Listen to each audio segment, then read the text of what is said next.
So it is one day later after England beat Croatia in their first Euro 2020 finals game. What are my thoughts on the game, and is football coming home? Let's find out.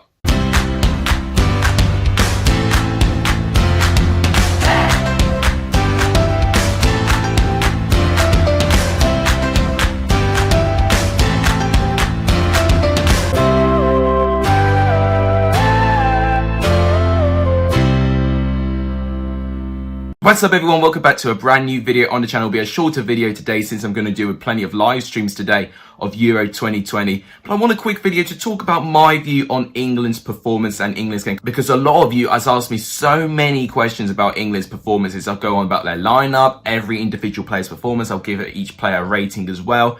And I'll talk about what to expect when they play against Scotland, Czech Republic and the group stage game and the debate. Do England finish first or second? I'll go through that as well. But if you guys like what you see, please make sure you do give this video a like. It does tremendously help the channel. Please subscribe if you're new around here. It does really help the channel. I've turned my subscribers off and that's been a personal decision on my part. If you guys want to check how many subscribers I have, you can go on Social Blade and type my channel Alexis. You can find out through there. But please also share this channel with as many people as you can. It really helps. But without any further ado, let's talk about my views on England and Croatia. So the final scoreline between England and Croatia ended 1-0 to England. And that has been their last two results as well, matching the results they got in their two friendly games as well. So I probably should have predicted 1-0. Of course, I predicted 2-1 to England. So I wasn't too far away from that as well. I actually predicted England to win. 62% of people agree with me. Very small amount of people backed Croatia. Now, the attack momentum is something I do want to focus on. It's something I always use in my watch-alongs. Now, look at this domination here. It's interesting how it's gone back and forth in spells. It's a bit interesting finding that England started the strongest out of the end of the first half, because in my opinion, any one of Croatia and England could have started the strongest in the end of that first half. We started very well, and that has been a very common theme in our friendly games. I remember we started very well against Austria and we had some chances. Harry Kane had that chance against Austria. Against Romania, we had chances very early on as well. And in terms of Croatia, the first real big chance came from a quick throw-in by Kieran Trippier, and there was Calvin Phillips who set off Phil Foden in the right-hand side. Very unlucky. Livakovic would have been beaten, but his shot comes off the post, and it's going to be very difficult to adapt to Phil Foden's new Gaza haircut, but we're going to have to deal with it.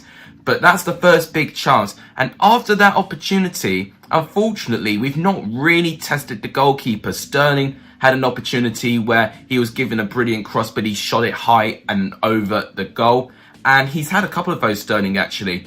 In terms of Croatia, they were bang average in my honest opinion, and I'll go on to them in a minute. But whilst England did win, it's a great win. Brilliant goal by Raheem Sterling and an even better pass by Calvin Phillips as well. An unbelievable individual performance by Calvin Phillips' part. And honestly, it really could have gone to either one of those teams. Not much separated them in my honest opinion. Croatia barely created anything. I think, was it only Luka Modric that had a shot on goal? So it was really lackluster stuff by Croatia. But knowing England, I think we should have killed the game more. I'm already looking at Belgium, where they beat Russia by 1-0. You know, pretty tight in midfield, but Belgium create their chances and they get their goals. Netherlands against Ukraine, yes, their defence probably not as organised as England's, but they still found a way to get through a tough backline and score 3 goals. You know, I look at the teams we still could potentially play. Portugal, France, we could play Germany, Italy. You know, they scored 3 goals, a very tough affair. 0-0 at half-time, likewise with England and Croatia. But they find a way to score 3 goals eventually. And to be honest, I don't think Croatia's defence was as good as, you know, we made it look. I thought, you know, we almost made it a bit too easy for Croatia at times. Let's go look at the stats first. So, as you can see, in terms of the overall, it literally couldn't be split on possession 50-50, and that does make sense in my opinion. When we scored that goal, that was when Croatia had their longest spell of possession, and that was what was disappointing. You know, for the fact we didn't really go for that second goal. We had a great chance for it. Mason Mount did a brilliant cross to Harry Kane, where if he hit the target, where I think he probably should have scored, to be honest, he does hit it over, and of course he collided in the post with that, which was not nice. Total shots, 8 shots each. Only 2 shots on target. I honestly cannot remember the other shot that Croatia had on target, but Obviously, with England, we didn't create much either. Only 8 shots on target, 4 shots off target. But look at this, Croatia having 5 shots on target. So overall, both teams were very, very bad, in my opinion, at being clinical going forward. And that could be a worry for England, especially going forward. But with the attacking players we have as well, the fact we are missing those chances, the fact we are seeing Sterling hit the ball high and wide twice, the fact we are seeing Harry Kane missing from 2 yards out, it does bring a bit of a worry. Phil Foden's one's a bit unlucky. I can let him go for that one. Corner kicks, only 1 corner kick for each side, which was very disappointing. 2 offsides, 2 each, 9 fouls to 10, and 3 yellow cards to 1. And I tell you what, I was very, very grateful for only 1 corner kick again, because when I was drinking with friends, we agreed to take a shot every time a team had a corner. So in the end, we only needed 2 shots in the end, which I was terrifically appreciative about. 2 big chances, England did have 2. I mean, one of them hit the woodwork, which of course was that Phil Foden chance.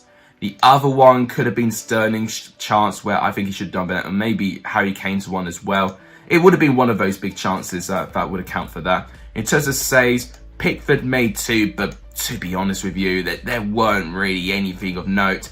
Pickford wasn't really tested. Croatia were there for the taking. They barely tested us.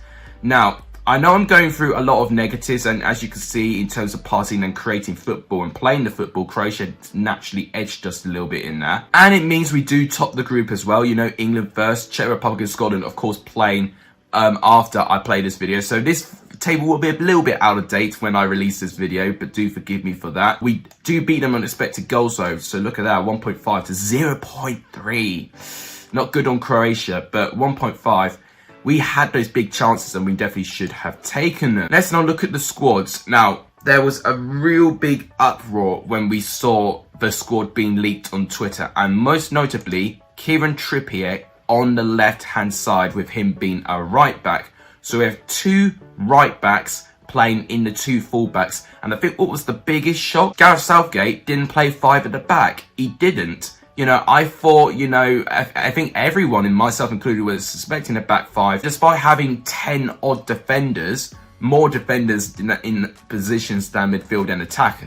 You know, we've still gone 4 at the back, which I think is a little bit bizarre. I think he's overstacked a bit in defenders, and that's part of his conservative nature for me. He's a right-footed player playing in a left-handed position, and at times he has been caught out. You know, his battle between him and Kramaric did have a couple of opportunities to cross the ball into the box. There was one chance by Croatia which I thought they could have done a bit better when Kramaric crossed it to Perisic, where if he hit the target, you know, it probably would have been a tough shot for Pickford to save. But it was a bit similar to Sterling's shot, and he shot it high and wide over the goal. I mean, Croatia were dreadful. They didn't really create anything meaningful in the game. In terms of the squad, I thought Tyrone Mings did okay. I think 7.2 is justified for him. Pickford didn't really have anything to do, but it's a clean sheet, I guess. John Stones, there was that injury concern with him, but he actually soldiered on, to be fair, so fair play on him. He might maybe not start against Scotland if Southgate's going to be a bit more conservative and make sure he can recover fully. Kyle Walker's been given a 6.9, and I thought defending-wise, I thought he was okay, but I get it, because there were a couple of frustrating times, and there had been a couple of moments where Croatia, especially Rebic over here, tried to really press Walker, and there was a couple of erratic passing and decision-making by his part, which did make me a little bit nervous. I remember drinking a pint of something, and I almost choked on it, seeing that Walker made a pretty dangerous pass. But either way, you know, he kept a clean sheet still. Defending-wise, I thought he did okay. Mason Mount was given a 7.3. Might be a bit generous. He did set up that chance for Harry Kane, to be fair, and he was in a really good position at one stage. Croatia made a mistake, and Mason Mount run through pretty much their whole defence, and I think it was it Brozovic who brought him down, and then, of course, he denied Mason Mount going through one-on-one, and he was only given a yellow card. Mason Mount missed the resulting free kick, unfortunately. I wouldn't say he was definitely the worst midfielder on the pitch, but you could argue probably could have done a little bit more. Declan Rice is given a 6.6. That's a bit harsh for me. I would have given him at least a 7 in that game, because I think what you've got to remember about Declan Rice, not only does he play as a midfield possession, but he plays as a defender as well. He's someone who I feel works hard for the team as well. So yeah, a little bit harsh on that rating in my opinion. You know, especially when you look at Mason Mount at 7.3 and Declan Rice 6.6. Calvin Phillips 7.3. Yes, so in fact the joint best rating with Mason Mount, I'd say Mason Mount would need to get less. Calvin Phillips would need a little bit more. I think Calvin Phillips was man of the match. When you saw the type of passes he was making, he was the one creating the chances. He may not have scored the chances, but he created them. You know, he was the only other one that had a shot on target. You remember the volley he did in the first half? You know, it was a well-struck volley as well. He was the only one apart from Sterling who had a shot on target in the game. So fair play to Phillips. You know, an outstanding performance. Raheem Sterling, you go giving a 7.1. You know, he had missed a couple of chances, but ultimately with his goal, he's going to get at least a 7. I think that's all right. I think that's justifiable. Harry Kane's given a 6.4.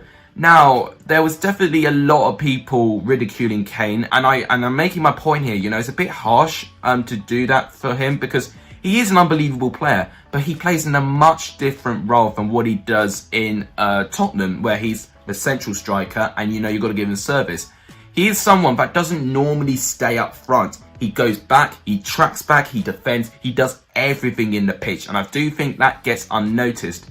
If you were to stick as a captain and stick as a striker, then I would definitely say Harry Kane would have more success in getting chances and not to have a lack of service, which is what he had in that game. So if you look here, that is what I'm talking about. So as a striker, you know, he's supposed to be, you know, staying up there where my mouse is, but he's gone all the way down there. So he is someone who I keep reiterating goes everywhere around the pitch. You know, we'll look at Kieran Trippier's one again. Look how red that red area that is, because he stays there. He stays in that position. But Harry Kane, he's constantly moving. And in fact, the most heated area is just outside of the penalty box, actually. But yeah, you would argue he needs to have it much more, you know, probably just inside the D. If Harry Kane needed service. So I think a lot of people quick to criticise if he doesn't score a goal, but you need to remember the role he plays in Gareth Southgate's squad. And I think that I'm glad for this heat map that it actually shows him tracking back and doing so many roles, because I think a lot of people think, you know, what am I talking about? You know, this heat map here proves my point. And then finally, Phil Foden, given the 6.3. That's the lowest rating. I think with Phil Foden, I think there was a lot of people expecting stuff from him. I still think maybe he's recovering from Champions League final, and I think Mason Mount's doing the same, and of course Raheem Sterling as well, although it's good for Raheem Sterling, but he got a goal. A bit unfortunate, you know, of course he hit the post in the first half, but I think after that he was kept quite quiet. You know, he did have to go, I believe he would have to go against Gvardiol, and I think Gvardiol did get the better of him a couple of times. Croatia squad, Kramaric I thought did okay. You know, he had a bit of joy going up against Trippier, in my opinion. Rebic barely got any service. You know, I almost forgot he was on the pitch. Perisic, of course, had that chance where I think he should have done better. Kovacic, almost forgot he was on the pitch as well. Brozovic, of course, brought down Mason Mount. It was through 1-on-1. Poor in the midfield battle for England to have that space. Modric as well, he only had that one shot on target. I literally cannot remember Croatia's second shot on target, to be honest with you. Vida, yeah, I'm not too sure about his positioning. Kaleta Kart was poor. He was definitely open to some of the defensive mistakes, and he got a yellow card as well. Gvardiol, as I said, he did alright, and Livakovic, he's got the joint lowest rating. He really couldn't do too much, to be honest with you. I got that Sterling did score. Maybe if he had a stronger hand, he could keep it out, but in the end of it, it was a mistake in the midfield. You know, I think it was Calvin Phillips who picked it up and then supplied it for Sterling, and it was an easy goal in the end. If you look at the bench, so the people that got on, Jude Bellingham went on for Harry Kane, so clearly Southgate from the 82nd minute definitely wanted to be a bit more defence-minded. The youngest ever player to play for an England internationals tournament as well, so unbelievable achievement for Jude Bellingham there. Rashford went on for Foden. That's a bit surprising for me. You know, I think it's when Sterling scored that goal in the 57th minute, I actually would have put Rashford on the left-hand side where Sterling is, because I do think Rashford plays much better in the left-hand side rather than the right where Foden was. But also, Sterling and Rashford have their pace. And I think if they swapped out Sterling for Rashford, I think Rashford would have definitely suited the game a bit more. But of course, he is someone recovering from injury, so he may not be playing 100% at the moment. Calvin Lewin was on for Sterling in stoppage time, I think for time-wasting purposes only. You know, there was barely not much point with me comparing it. But one thing that's interesting to look at, of course, Maguire and Henderson are all injured, so of course they weren't available. But one player I noticed not on the bench at all is Jadon Sancho. Now, in that right mid position, it's really tough competition. And obviously, another big news is Jack Grealish. He was on the bench, but he wasn't even brought on at all. The fact you're seeing Jordan Henderson on the bench and he's doubtful, but you're not seeing Jadon Sancho, something may be going on there. So definitely something you definitely need to look out for. I think Reece James will definitely see a little bit more of him whilst he gets recovered. I think in that left back position, Southgate can't use Trippier for the whole competition. I'd be very, very shocked, and I would want to hear his reasons why if he wants to use Trippier in that position for the whole tournament. He's got to have either Shaw or he's got to have Chilwell back in that position. I don't think Chilwell was on the bench actually, so he may still be injured. Or even someone like Saka who's recovering from injury. So honestly, we've got left backs, but why he put Trippier there, I have no idea.